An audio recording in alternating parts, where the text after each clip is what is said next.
Salut tout le monde, bienvenue à la séance extraordinaire du 22 décembre pour l'adoption du budget et du plan triennal.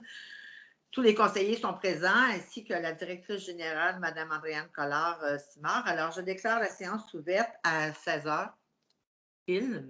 OK. Cette séance a été rendue possible parce qu'il y a eu un dépôt d'avis de convocation. Alors, considérant les articles 152 et 158 du Code municipal du Québec, et chaque fois qu'on parlera du Code municipal, on va dire le CMQ. OK. Considérant que Mme la directrice générale et les greffières trésorières déclarent qu'un avis de convocation de la présence séance extraordinaire a été signifié à chaque membre du conseil municipal conformément à l'article 157 du CMQ. Considérant à l'article 153 du CMQ qui annonce que l'avis de convocation qui a été bel et bien modifié doit être mentionné au procès-verbal. Considérant que le dépôt du rapport de signification et considérant l'article 956 du CMQ, en conséquence, il est proposé par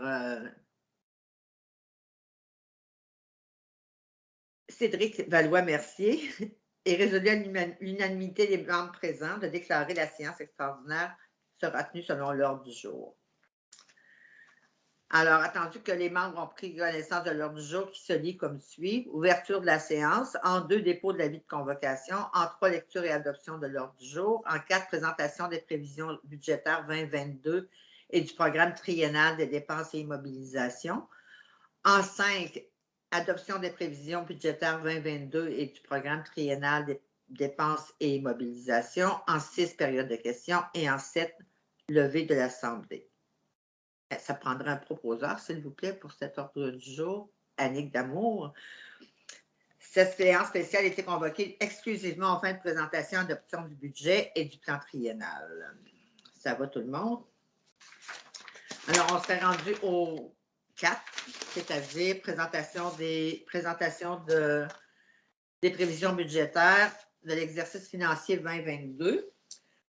Alors, en tant que recette, nous retrouverons un budget global de 2 397 650 en comparaison avec l'an dernier d'un budget de 2 284 218.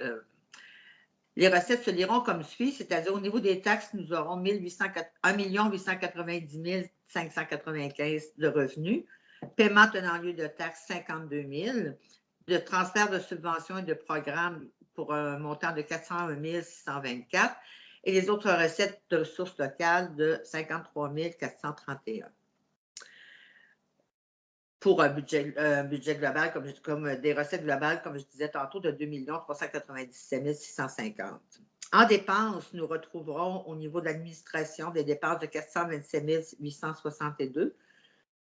Sécurité publique, 262 703. Transport, 422 564. Hygiène du milieu, 520 486. Santé et bien-être, 11 000.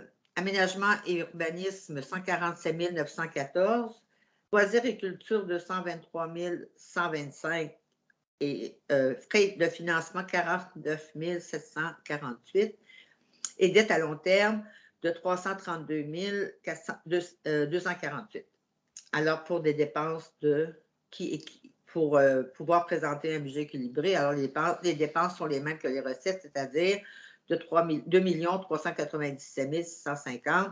C'est par rapport à l'année passée une légère hausse d'environ 5 Et les hausses se traduisent comme ceci dans les dépenses, c'est-à-dire au niveau du transport, au niveau du déneigement. Et les autres postes sont sensiblement les mêmes, mais le plus haut d'augmentation qu'on retrouve, c'est vraiment au niveau du transport et au niveau du déneigement pour l'année 2022.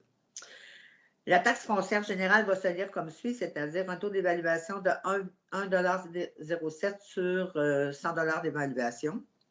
Tarification d'aqueduc et d'égouts au service de la dette de 210 à l'unité.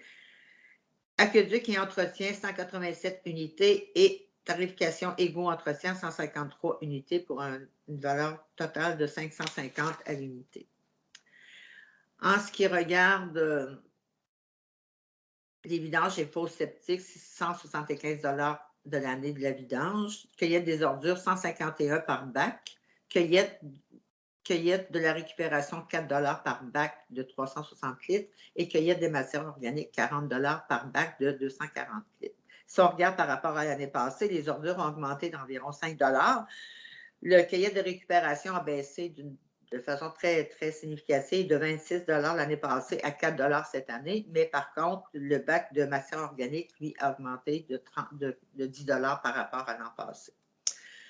Alors, ce qui veut dire que par unité, pour les valeurs résiduelles, c'est 195 $ qu'il va falloir compter. Est-ce que ça va pour tout le monde?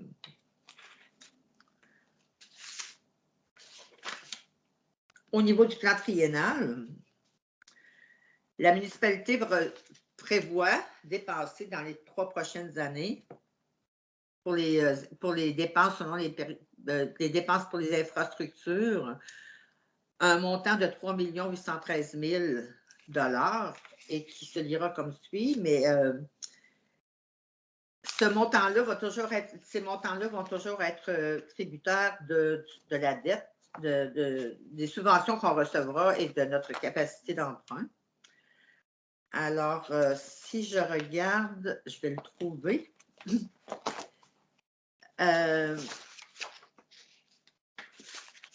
OK.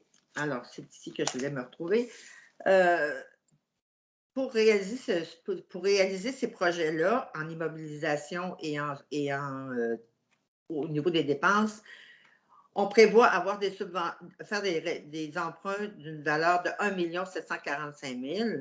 On prévoit avoir des subventions gouvernementales, surtout par la TEC, de 1 171 341. On prévoit un budget de fonctionnement de 459 000 répartis sur 3 ans. Et on prévoit aussi des excédents affectés spécifiques de l'ordre de 437 659 pour être capable de réaliser toutes ces immobilisations d'une valeur de 3 813 000. Mais l'emprunt qu'on devra réaliser à ce moment-là, échelonné sur 3 ans, sera de l'ordre de 1 745 000. Et nous répétons que tous ces projets-là seront réalisés en fonction des subventions qu'on recevra et en fonction également de notre capacité d'emprunt.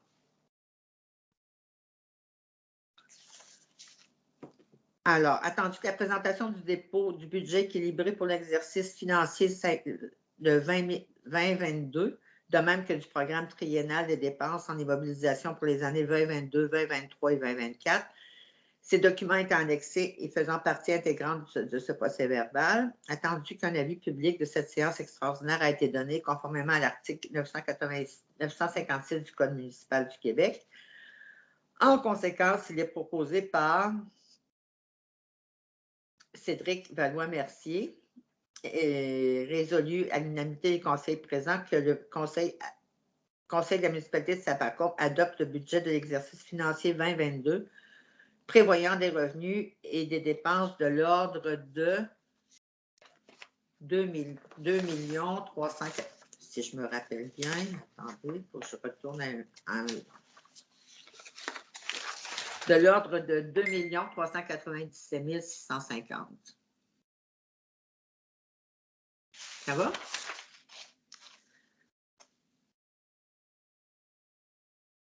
Et adopte le programme d'immobilisation pour l'exercice financier de 2022. Ce qui clôt le point 5. Point 6, période de questions. Est-ce que vous avez des questions par rapport à tout ça ou si c'est sûr que présentement en vidéoconférence, c'est difficile d'avoir des questions de la salle. Alors, je proposerai la levée de la séance, attendu que tous les idées ont été discutés et en conséquence, il est proposé par et résolu à l'unanimité de présent que la séance extraordinaire soit levée à 16h10. Qui propose à lever? Ah, c'est M. Benoît Harton.